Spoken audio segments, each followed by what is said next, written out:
Hey guys, I'm about to install paint protection film on top of my paint protection film. I know that sounds crazy, but I got good reasons. Today we're talking about Track Armour, the temporary paint protection film for your car, for track days, autocross, or anytime your car's about to get thrashed. We're gonna talk about it and install some for my next track day at Laguna Seca. Keep watching.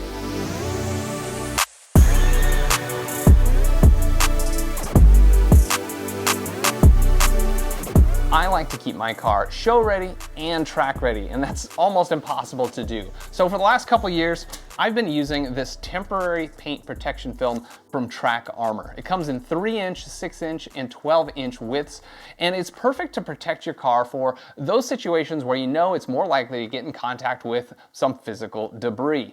Things like more rocks flying up off of tires, or molten chunks of rubber containing sand from the track from other cars bouncing off of your car. Or maybe you just want to use it for a road trip to protect your paint for that trip. These are all things that you could use temporary paint protection film for. Track Armour is a pretty awesome product, and thanks to them for partially sponsoring this video today, because I wanted to show you why I love using it even though my entire car is covered in paint protection film. And spoiler alert, I do that because paint protection film is not indestructible. You can pick up Track Armour at trackarmour.com, and it's not just for cars, it can also be for motorcycles, of course, and that's where these smaller sections come in handy. When I'm done with the track day and I peel this off, the paint underneath is perfect and totally clean. It's also great for keeping bugs off your paint or your PPF, because bug juice is really bad for PPF. So what about indestructible PPF? Yeah, it's supposed to protect your car, right? Is having a black car like this, it was super important for me to have the entire car wrapped. It's gonna help protect swirls, right? Black cars, you really see those swirls, and some of these films are self-healing and they can heal from very fine scratches, but you know, a razor blade cut or a cut from a sharp rock, it's not healing from that, folks. But for the most part, I would say 95% of rocks are skipping off of the PPF, and your front end of your car especially is not gonna have that peppered look after a few years. Real quick, let me show you my Cadillac that has clear paint protection film and how good it's looked after 70,000 miles of driving, but also where paint protection film has not been able to keep up with the abuse. This car was PPF'd after it was repainted due to an accident, so the paint was fresh underneath, and for the most part, it looks perfect. But there are a couple flaws from PPF that could not keep up with the debris. Like this one, a big rock had dented the PPF and probably dented the plastic underneath. And then up here, there's a piece of PPF missing from a rock chip, and there's all sorts of microscopic dents and nicks, but you don't really see them unless you get really, really close. However, look at the rear quarter panels. This is where a lot of rocks hit, and it depends on if you have clear or color, depending on the car, but you're gonna see those two when you look really close, and there's some that stand out. Damage on your paint protection film is going to be extra apparent on darker cars. White cars, not so much. But if you've got the satin finish like this, it's going to be super apparent. There are all sorts of small, like sand grain size indentations in the PPF because it cannot self-heal from that stuff. And from like 5 or 10 feet away, no one really notices, but you get up and close personal, you're gonna see it. But again, it's way better than having white chips in my black paint, believe me. Now, this comes from general normal driving, but of course I've done a lot of autocross and track events, and I've seen the damage that can occur from hitting a nice soft rubber cone. Those things are dirty, and the friction itself is going to damage your PPF or put a mark in it. I've had marks that were not repairable. And then even the headlights have gotten knocks from either like some track debris, like I said, that molten rubber with sand grains in it, and it's left a little streak in the headlight that does not self-heal. But let me take you over to the super abuse area on the GT4, the rear rocker panels. The rocker panels are super susceptible to damage, both on Caymans and Boxsters and 911s as well, as these rear haunches widen out, and when you run sticky tires, like track tires for example, every time you turn the wheel, it's gonna direct all the rocks and debris up this way, and it's gonna hit right here in this zone. I was a dumbass and didn't get PPF for about 120 miles, and I had to go out and do the back roads. I already had rock chips from that situation, and I had to painstakingly touch them up. Once I got paint protection film, that's great. My paint is protected, but the paint protection film cannot take the abuse here. It is rough. These rocker panels were redone just a couple thousand miles ago, but they had 10,000 miles on them and they were trashed. You could see it from 10, 20 feet away, especially on this black car. It was like white specks, right? Just like rock chips. And even now, after only a couple thousand miles, there are some nicks and chips. It's just the game you have to play if you're going to play and show your car. The same thing goes for back here, under the back of the wheel, where of course it's tossing up rocks and hitting underneath the bumper here. So you want to protect both those areas, and that is where Track Armour is going to come in. If I'm going to protect anything, when I go to the track, it's going to be this area and back here as well. And when I go to autocross, I usually do a little more all along the rocker panels to protect from impacts from cones if I go sliding into them, or the PPF around the front corners of the car. Track Armour has been so helpful in that way, and it's going to help keep the car looking better. But don't make the mistake I did and find out the hard way. Just get started right away using Track Armour, and I'm going to show you how I install it.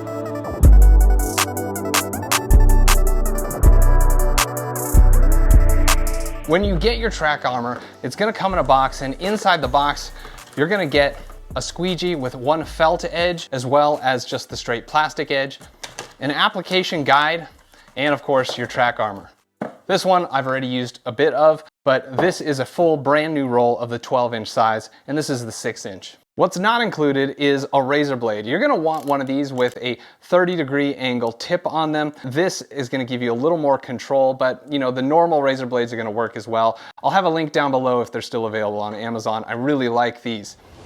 Installing Track Armour is pretty straightforward. It's pretty much just peel and stick, but there are some tips and tricks to get a cleaner, more durable application. First and foremost, you want a clean car. You don't want to put this stuff on a dirty car, and you may want to consider re-wiping it with, say, an isopropyl alcohol solution or something. When I apply the film, I usually start with large pieces first, but the key thing is you don't want any film hanging off the edges, because that is just going to flap in the wind and slowly peel up, and at the same time collect dirt and debris and then flap against your raw paint. You don't want that happening.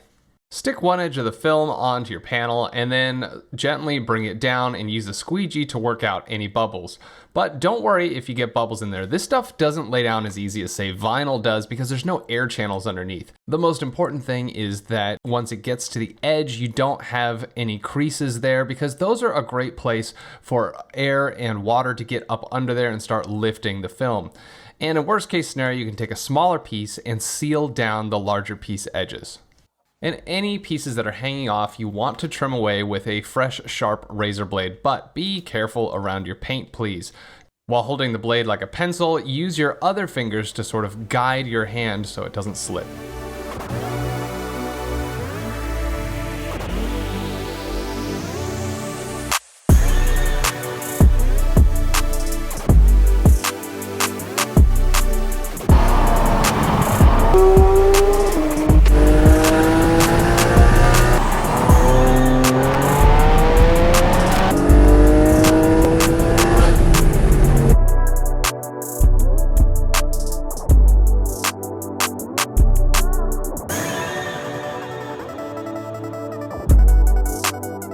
In the staging area, this GT3 was parked next to me, but look what he's got on his car. That's right, it's Track Armour.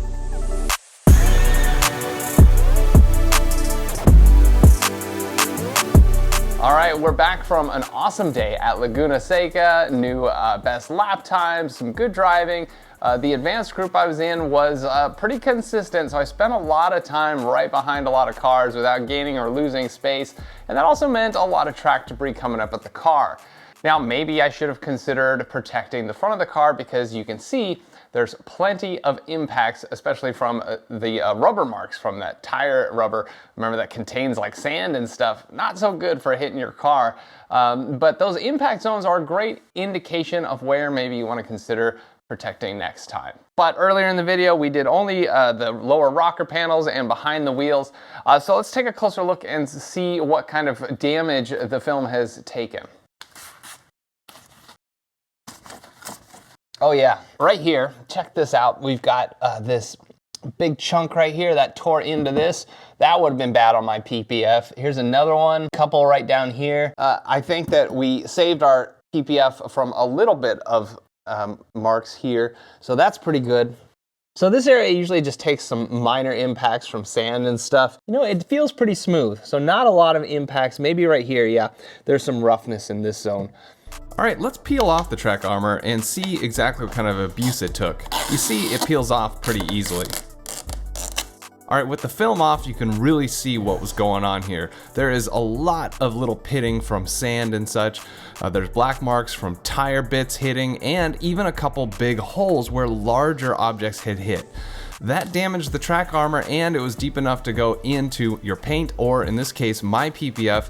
And this corner here is gonna need more protection next time.